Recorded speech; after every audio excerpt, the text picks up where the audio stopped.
بسم اللہ الرحمن الرحیم۔ اللہ کے نام سے شروع جو نہایت مہربان رحم والا۔ السلام علیکم ورحمۃ اللہ وبرکاتہ۔ نحمده ونصلی ونسلم علی رسولہ الکریم، اما بعد فاعوذ باللہ من الشیطان الرجیم، بسم اللہ الرحمن الرحیم۔ ان اللہ وملائکتہ یصلون علی النبی یا ایہا الذین آمنوا صلوا علیہ وسلموا تسلیما۔ اللہم صل علی سیدنا و مولانا محمد معدن الجود والکرم وآلہ وبارک وسلم۔ حارثی نامی شخص نے مدینہ سے واپس آ کر مطلب کے سامنے حضرت ہاشم جو ان کے مرحوم بڑے بھائی تھے، ان کے بیٹے کی ایسی دلکش تصویر کھینچی اور ان کے ایسے اوصاف بیان کیے کہ مطلب کے دل میں اپنے بڑے بھائی کی محبت بیدار ہو گئی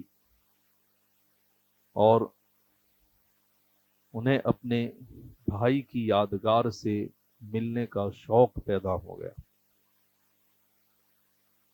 اور وہ اپنے بھتیجے کے لیے تڑپنے لگے، ملاقات کرنے کے لیے، اور اس سے کہا حارثی سے کہ تم مجھے اپنی سواری دو، میں ابھی روانہ ہوتا ہوں۔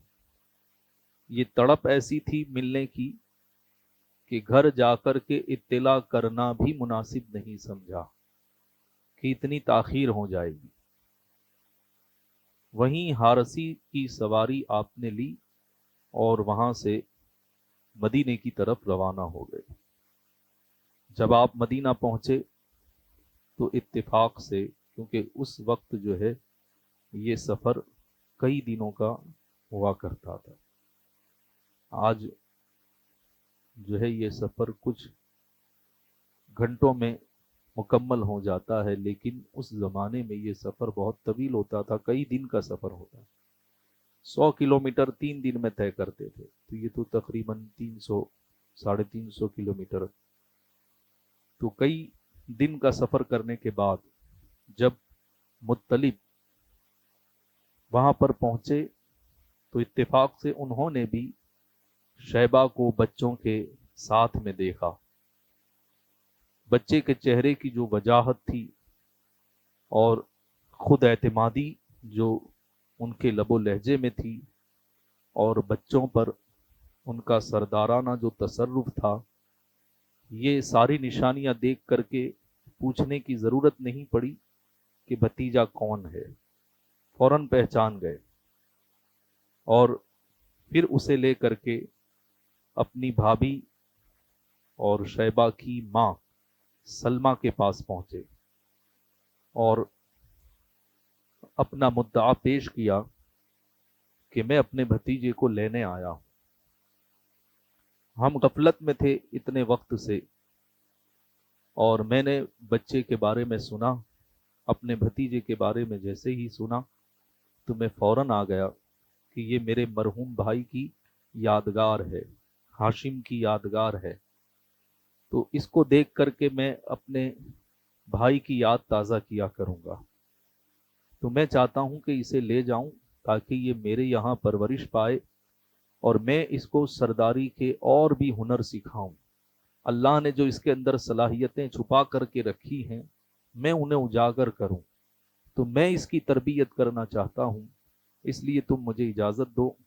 کیونکہ مکہ کی سرداری میرے بعد اس بچے کے حق میں آنے والی ہے۔ ماں اپنے بچے کو جدا کرنا گوارا کب کر سکتی تھی؟ سلمہ یہ سن کر کے آبدیدہ ہو گئی، رونے لگی اور کہا کہ میں اپنے بچے کی جدائی برداشت نہیں کر سکتی، لیکن میرے سامنے بچے کا مستقبل ہے اور اسے مکہ میں رہ کر کے وہاں کی سرداری کے امور انجام دینے ہیں، اس کے سامنے ایک بہت بڑا منصب ہے، تو ماں اپنے بچے کے مستقبل کے لیے اپنے جذبات کی قربانی دیتی ہے۔ اس لیے میں بے پناہ محبت ہونے کے باوجود اور اس کی جدائی